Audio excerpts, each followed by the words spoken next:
Hello everyone, welcome back to Srishti Smart Brains. So today we will cover unit number 2 of our DSC, Feminist Perspective on Epistemology and Ethics. So this is for philosophy honors students. Okay, so let's start. Let's have a look at the syllabus first, displayed on the screen. So total we have 4 units in our syllabus, and in this particular video we are going to cover unit number 2. Okay, unit number 1 हमने already cover कर लिया है, link is there in the description box. तो unit number 2 हमारा है body and gender. ये topic सिर्फ exam के लिए नहीं बल्कि हमारी रियल लाइफ को समझने के लिए भी बहुत इम्पॉर्टेंट है. इस यूनिट में हम 2 मेन टॉपिक्स कवर करेंगे. पहला है gender and the biological life, मतलब जेंडर और हमारी बायोलॉजिकल बॉडी के बारे में, जिसके लिए हम लिंडबर्ग के आइडियाज़ डिस्कस करेंगे. और दूसरा है analysing the notion of self, gendered और नॉट. हमारा अस्तित्व या सेल्फ, क्या उसका कोई जेंडर होता है, जिसमें हम रूथ विनीता की बताई हुई एक बहुत ही पुरानी और इंटरेस्टिंग कहानी सुनेंगे, सुलभा और किंग जनक की. Okay, so let's start with our first part which is gender and the biological life. So सबसे पहले एक सिंपल सा सवाल सोचिए. जब किसी के घर में बच्चा पैदा होने वाला होता है तो लोग क्या पूछते हैं, लड़का हुआ या लड़की? और पैदा होते ही सोसाइटी उस बच्चे के लिए रूल्स बनाना शुरू कर देती है. अगर लड़का है तो ब्लू कपड़ा, गन या कार वाले खिलौने. अगर लड़की है तो पिंक कपड़े और बार्बी डॉल्स. अब मुझे बताइए, क्या किसी बच्चे के डीएनए में लिखा होता है कि उसे पिंक कलर पसंद आएगा या ब्लू? नहीं ना, ये सोसाइटी तय करती है. इसी चीज़ को समझने के लिए एक राइटर है लिंडबर्ग. उन्होंने एक ऐसे लिखा है, life as we have known it, feminism and biology of gender. Lindberg हमें बताती है कि कैसे सदियों से सोसाइटी ने बायोलॉजी, हमारी फिज़िकल बॉडी को एक एक्सक्यूज़ की तरह यूज़ किया है ताकि मर्द और औरत में फ़र्क बनाया जा सके. अक्सर लोग कहते हैं लड़कियां बायोलॉजिकली सॉफ्ट और इमोशनल होती हैं, इसीलिए उन्हें घर और बच्चों को संभालना चाहिए. लड़के बायोलॉजिकली स्ट्रॉन्ग होते हैं, इसीलिए उन्हें बाहर जाकर पैसे कमाने चाहिए और रोना नहीं चाहिए. इसे हम कहते हैं बायोलॉजी को डेस्टिनी मान लेना. मतलब अगर आप एक फ़ीमेल बॉडी के साथ पैदा हुए हैं तो आपकी किस्मत और आपका काम पहले से तय है.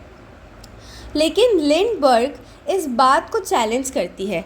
वो कहती है कि सेक्स और जेंडर दोनों अलग चीज़ें हैं.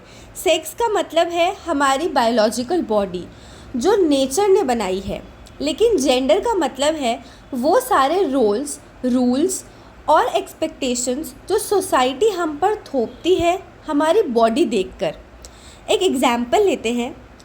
आपने गांव में या अपने आसपास औरतों को देखा होगा जो सर पर भारी पानी के मटके उठाकर मीलों तक चलती है या खेत में दिन भर मेहनत करती है.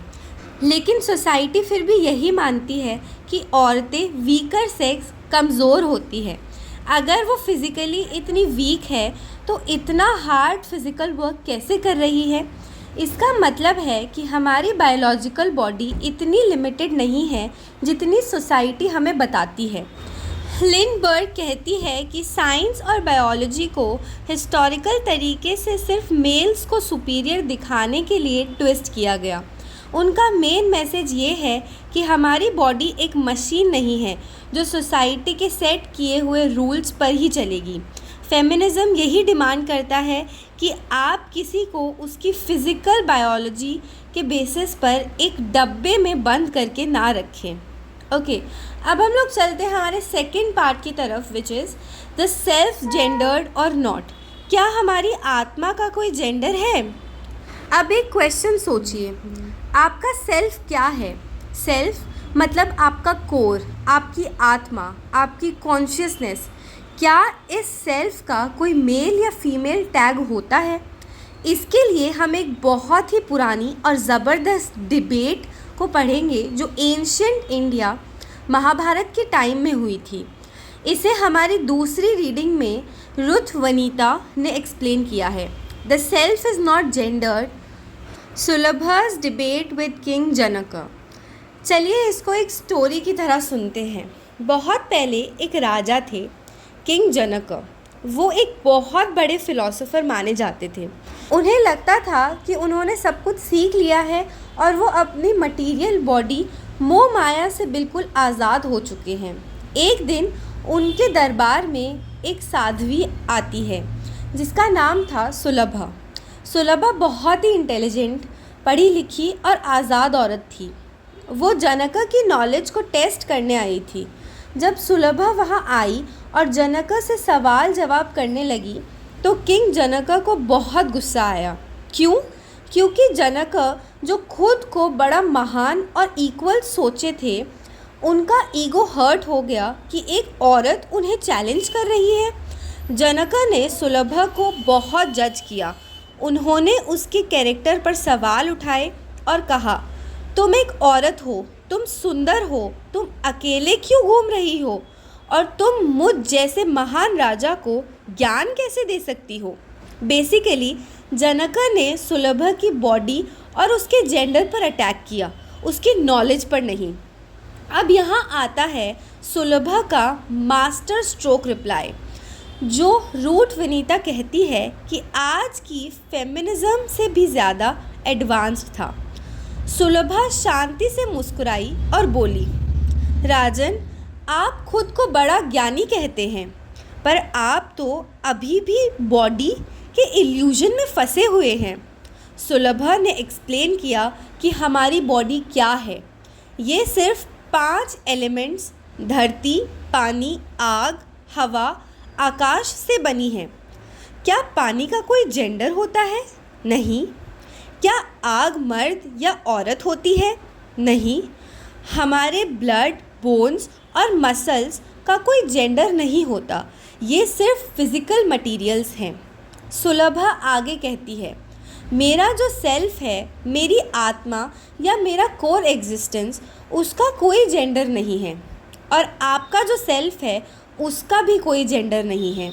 तो जब हम दोनों अंदर से बिल्कुल सेम हैं, तो आप मुझे एक छोटी नज़र से क्यों देख रहे हैं? सिर्फ मेरी फिज़िकल बॉडी की वजह से? ओके, सो बेसिकली हमने इस यूनिट में क्या समझा? अगर हम लिंडा बर्क, वेस्टर्न साइंस और सुलभा, इंडियन फ़िलॉसफी, दोनों को देखें तो दोनों एक ही बात अलग अलग तरीके से कह रही है।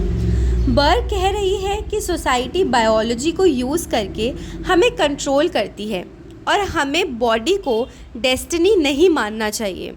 वहीं सुलभा कह रही है कि अल्टीमेट लेवल पर बॉडी एक टेम्परेरी चीज़ है और हमारा असली सेल्फ टोटली जेंडरलेस, बिना किसी जेंडर के है। दोनों रीडिंग्स हमें सिखाती है कि हमें इंसान को उसकी फ़ीमेल या मेल बॉडी से बढ़कर देखना चाहिए। हमारी एबिलिटीज़, हमारी इंटेलिजेंस और हमारी सोल, इन सबको बॉडी के डब्बे में पैक नहीं किया जा सकता। Okay, so this was our unit number 2। I hope आपको सारी की सारी चीज़ें अच्छे से क्लियर हो गई होंगी। Still if you have any doubts, feel free to ask me in the comment box. I will reply you as soon as possible.